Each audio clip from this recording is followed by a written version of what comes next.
G'day guys, welcome back to another video here with Enno from Fantasy Take TV. Today we're doing the round 2 review for AFL SuperCoach, and before we kick off I'll just run over the weekend. We had a good day on Saturday, caught up with George and a few other guys to look at the Pies and Crows at the G, which was good. Cheated on Dawson when he was on 0 at quarter time until he somehow got it scraped out of 99, but yeah, no, it's good to catch up with a few of the boys. They tried to evacuate us during the second quarter. I don't know what the hell was going on there. No one was moving quickly, mind you. So if there was anything wrong, we were probably stuffed. But so caught up with George. Did see DR and Spills later on as well, which was good. Good to meet them and have a chat to them. And yeah, overall good weekend. Tigers won on Sunday yesterday, and we'll get to what happened in the last game of the round a little bit later. But yeah, overall good weekend, and I can actually see DR beat me in draft there by bloody 20 points. So stuff your DR, but no. Look, scored 2,357. Fairly solid score, not amazing by any stretch, but it's really high scoring. The first 2 weeks of this year, a lot of cheap picks going off, mid prices and whatnot. I think I saw, people posting that they were, on similar total score to, this last year, but they would have been like in the top 500, so, as is early in any season, in any probably fantasy game, it's obviously the rankings are pretty volatile early, but it is definitely a more high scoring year for, popular picks and whatnot. So, I mean, there's a lot to think about, a lot to talk about. And round 2, as we know, or into round 3, it's a pretty important trading week to jump off or jump on some guys before the price changes. So yeah, 2,357 and actually slid about 1,000 spots. So I'm just inside 8K, but not too important at this time of the year, is it? So we'll just get into the team. Still got 35 trades. Didn't trade last week. Already had Martin and Hayes, and look, even if I didn't, I probably would have waited off a week. Maybe I would have got Martin because I'm pretty confident in his job security. But anyway, this is how we scored. So Tommy Stewart on the Friday night, pretty stress free pick. This guy, I know he's just gone 103 twice in a row, but you just don't have to worry about him. He probably played one of his poorer games, and he still finds a way to turn up. I think he was only 60% time on ground, and so I'm pretty happy with starting him. Obviously, Aaron Hall is outscoring him and to this stage, but Tommy Stewart looks to be over the foot injury and should be pretty safe for a top 2 or 3 defender this year. Dawson's the one that's throwing up a bit more headaches, but he's found his way to what, 90, 99 and 98 over the last 2 weeks, just under the ton, but he just plays a bit of everywhere, a bit of wing, a bit of half forward. Like he didn't play much time back, if at all, on the weekend compared to the second half last week. But he came to the Crows to play mid, and I just don't know if it's going to happen. But because Laird's not in the team right now, and he still isn't really getting a big of a crack in there. But he can score anywhere on the field, which is the good thing about Dawson, and kicked a goal in both weeks. He just started the game with like 3 or 4 clangers in the first quarter, and just really set him back for a bit until he caught up in sort of the second and third quarters. But still happy with Dawson and think he'll be a top 6 to 8 defender by the end of the year. Shorty, geez, didn't he do what he wanted yesterday? Just obviously we know he's got the bulk kickouts, but he was getting 2 and 3 possessions on every time we were exiting defensive 50. So yeah, love the Shorty pick. Should be safe as houses. Very durable as well. So my defenders, those 3, absolutely no issues with them.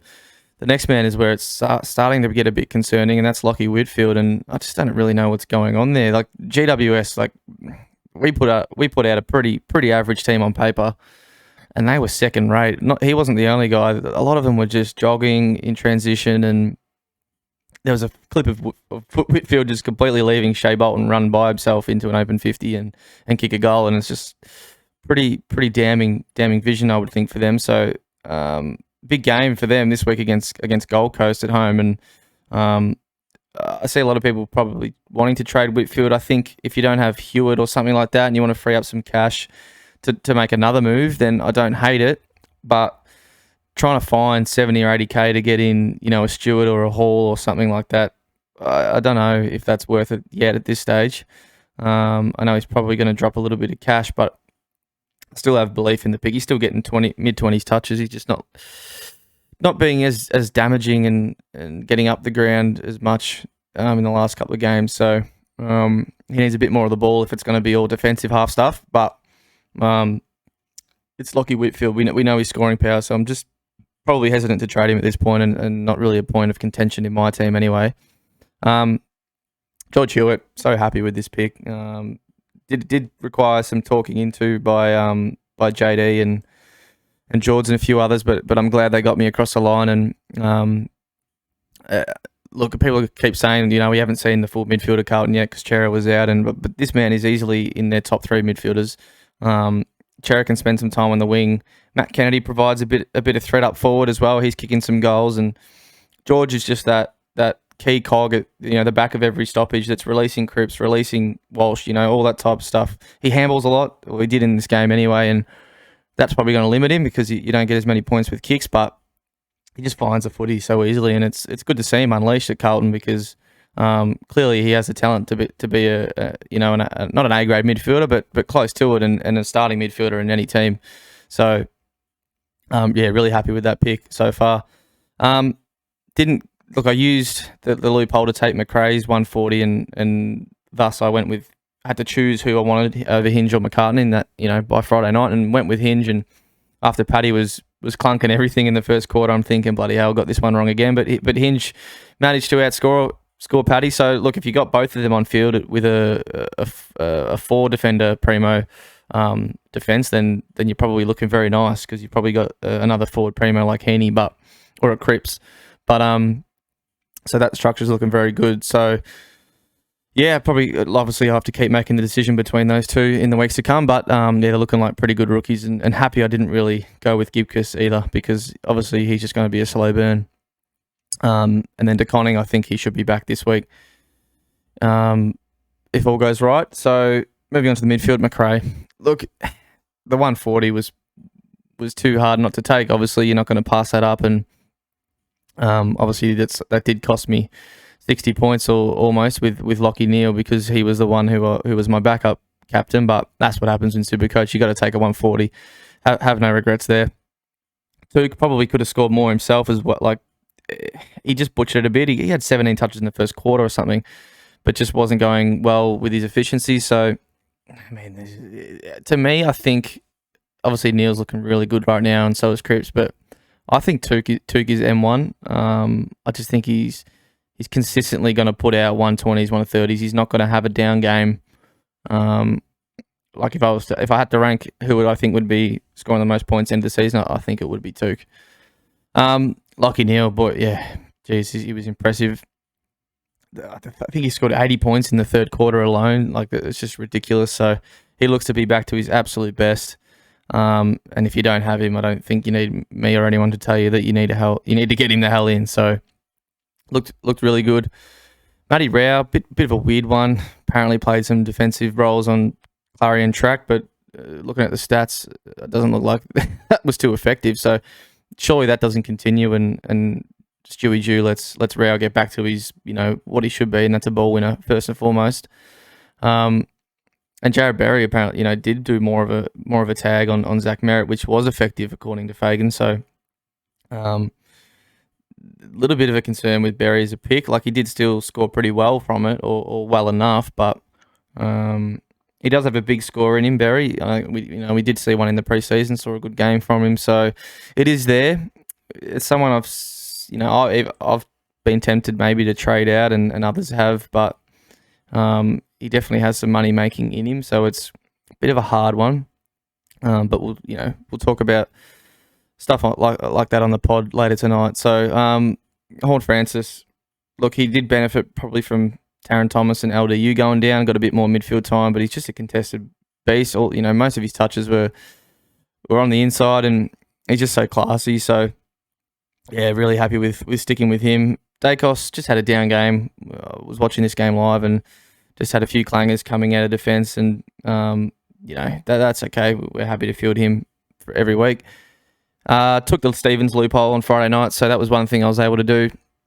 That's what I kind of wanted to do instead of locking myself into captaining Owens to take McRae's score, but obviously that did end up costing me some points. But yeah, managed to get me the 40 back from having Stevens on field over Josh Ward or whatever. So happy doing that, and then Josh Ward and McDonald, did pretty well. Looking at Hawks win, you'd hope they'd score a little bit better, but Josh Ward, I think, had about 80-something dream team, so just butchered it a bit. I think, as far as I know, McDonald was pretty impressive. Now here's the talking point, and that's big Shrek Darcy. Jeez. Yeah, you can leave your comments now. I told you so. Man, at halftime, I was just loving it. Absolutely loving it. The man was playing like 60% forward, barely rucking, and he was on 60, 62 or something at halftime and looking really good. And Bradley Hill, if you're watching, I blame you. This man had a 10 metre, 15 metre inside 45 kick coming out of defence, and he grubs it, spills out, forces the Shrek to put on some defensive or forward pressure, and he rolls the ankle. Fair play to the big fella. He got it taped up, tried to come back out there and play the rest of the game out, but he just did not look right. So subbed out at 3/4 time, and probably did leave a big score on the table because Freo were in desperate need of some ascendancy in the middle. I know Brayshaw had a big game, but the Saints sort of got back into the game, and Darcy's very, very important to them, as we know, and they ended up losing that game. So let's hope the big fella's all right. If he's named this week, I'm keeping him. That's how it's going to work. But we'll have to see if he is out for a period of time. That what I'll do with the cash, or what way I can go. Grundy, look, turned up without being overly impressive. He did kick a goal, and still, only scraped a 101. So the ruck's really weird. There's no really big clear standout. I think Darcy would easily be number one ruck if he was able to stay fit. But if you've gone a cheap strategy with with a Wits or an English or something like that, or even a Hayes ruck 2 from the start, I think you're in the clear at the minute because you've probably got a lot of value elsewhere. So it's something to think about. But until the landscape becomes more clear, then not really sure which way we'll go. Dixon, probably somewhat of a dead rookie at this point. Kennedy will be back next week. Look, Darling wasn't too impressive himself, but be hard to find a spot there for him. Or even if he's a third tall, it'll be a bit of a slow burn. So let's just hope he comes back. Otherwise, he's probably become a loophole. Into the forwards, Dunkley didn't have his best game. Did heat up a bit in the last quarter. Just missed a couple of shots on goal. So we don't worry about him. Zach Butters, really, really impressive again. Another really good score. I guess he could push Dunks for F1 this year. So I think it'll be close between them two. Whoever puts a big stretch of games together or obviously stays fit the longest will determine that. But Butters looked really good despite Port getting beaten convincingly. Cogs, I thought, looked really good for a bit there. He played a little bit forward, kicked a couple of goals, but he does look a different player this year, and I'm really confident that he can still be a keeper for us. Maybe he's in the sort of 9 or 8, 7, 8, 9 range average, which I still think we can keep for a while. Obviously, it depends who gets DPP and whatnot, but he does definitely look a different player. Gov's a bit of a weird one. He had a poor game. There's no denying that. He just couldn't get his hands on the ball. He was getting led under the footy. Couldn't intercept as much as he did, sort of in the preseason and round 1. Didn't get as many kickouts. Bit of a weird one. I still think he's got a good score in him, or a few good scores in him. It's just whether or not he's the right option going forward compared to the others. Obviously Will Brodie's the one that's missing from my team after just turning up. Is that worth a trade though? From swapping these two, I'm not sure it is. But Brodie has some interesting points and questions about him as a pick himself. So that's a discussion point for sure. We'll talk about that on the podcast. But Tristan Cherry's obviously the clear number one out of all those mid-price forwards, and even so ahead of Cogs right now. obviously benefited from Nick Nat being out, but that's just what's going to come our way this season. Probably not the first time it'll happen. But yeah, really impressed. They're going to stick with that, and that's all we wanted to see. And pumping out a 120 there's nothing more he can do for us. So really happy with that. Took the risk here with putting Jack Hayes at F6. I was tossing whether to keep him R3 just in case of a Darcy laid out, because I didn't want to take Durden's 24, and look, that proved a good decision and netted me another 40 points. I wouldn't have done it if Nick Martin was playing, but unfortunately he was out with COVID, so we had to make a move there.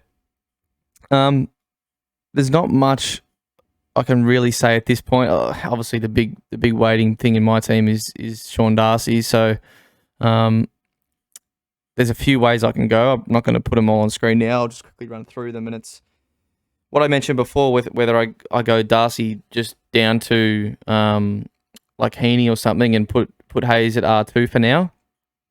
That will get me a couple of 100k. Then I could go Berry up to Cripps, so I could get both of those guys, and then I could also boost and make that trade of Gov to Brodie. So it would be Darcy, Berry, and McGovern out, and would get Cripps, Heaney, and get Brodie in, who looks to probably make some cash as a forward. So that's one option. That's using a boost. That's being a bit risky with Hayes at ruck 2 for a little bit, and until probably Cherry gets ruck status in a few weeks. So that's a risky play, but it gets you Heaney, gets you Cripps, two guys that Heaney anyway. I think for me he's a lock to be a top 6 forward. Cripps, look, many would say he's probably a lock to be a top 8 mid as well, but I still have my questions over him and his ability to play a full season doing what he's doing right now. But that's neither here nor there. He'll still make a lot of cash for us in the short term. So that's one way. Look, if Shrek plays, or Sean Darcy, I call him Shrek, but obviously I'm talking about Sean Darcy. If he plays, there may not be a trade for me to even make. The one, if I was to pick between Heaney and Cripps, who I would want, it would be Heaney, because I'm super confident in him being, honestly, even a top 3 to 4 forward. And his fixture the next few rounds, I should have brought it up on screen, but it's really, really easy. You know, even the Dogs this week on Thursday night, their defense is really undermanned right now and vulnerable. So, you know, they've got them. Then it's like West Coast, North. I think Bombers. You know, it's a very, very simple run. And even if he is playing, you know, more forward than midfield, he's going to kick goals still. Honestly, he'll be on 20 goals by round 6, and it wouldn't surprise me. So, he's the one I would want if I was choosing between him or Cripps. But the only way to do that again would be having to turf Berry and probably McGovern again. So it's tough to do. So really, I just need some news on Darcy. It's simple as that. So at this point in time on a Monday night, we don't have that yet. So, it'll just be something I have to decipher later in the week. There's not much else for me to talk about. Thanks for watching. Well, the podcast, prefer talking to George and JD about, you know, a bit of different points, because obviously we're all pretty different in our teams. I think after 2 rounds, even, you know, JD's running wits. George wants to trade Gorn out. So at least we're going to get some good thoughts bouncing off each other and hopefully figure out what we're all going to do. But for this week, I'll quickly set up probably how I would. And I think I'll stick with Hinge again. McRae I'll stick VC with. Neil gets North on a Saturday night at the Gabba. That looks really, really hard to pass up. You could possibly VC Took if you wanted to. GWS, they looked really bad yesterday. Really, really bad. You'd think they would respond, but Loop Stevens again, assuming Owens is probably still out. Get to see Stevens score. If not, obviously we'll take Ward, so I get to make that call again. Obviously have to wait and see on Darcy, and then here I'd think assuming Nick Martin's back, would field him over Hayes, because I believe Ryder will be back this week. I think Josh Gablich was reporting. So that's the team. Quickly get a scroll up just so you can see before we sign off. let me know how you went. Maybe leave a comment down below if you want me to bring something up on the podcast that I haven't spoken about in this video, and I'll run it past the boys. And yeah, good luck this week. Don't go too crazy on the trades. But look, I think if you're wondering about whether or not to use a boost this week, I don't think it's that bad of a thing to do. I know everyone's saying I want to use all my boosts in the upgrade season, which is fair enough. But think now, if you use a boost now, you're basically just taking away your 5th boost. You're still going to be able to use your first, 4 boosts during upgrade season, unless you think you're going to be using all 5 during upgrade seasons. And think, you're using a boost, you do need 3 guys to trade 2. I know you might say I'll be getting 1 or 2 premiums, but you still need rookies to trade 2. You can't just boost every week during upgrade season because you want to get more premiums. You still need guys to downgrade to. So, yeah, definitely something to think about. But yeah, I wouldn't be too hesitant to boost. If you have a few problems, I think it's perfectly fine to fix them here in round 3 before the price rises. So thanks for watching, and we'll see you guys next week. Got the mojo deals, we been tripping like the 80s. Pulling out the coupe at the lot.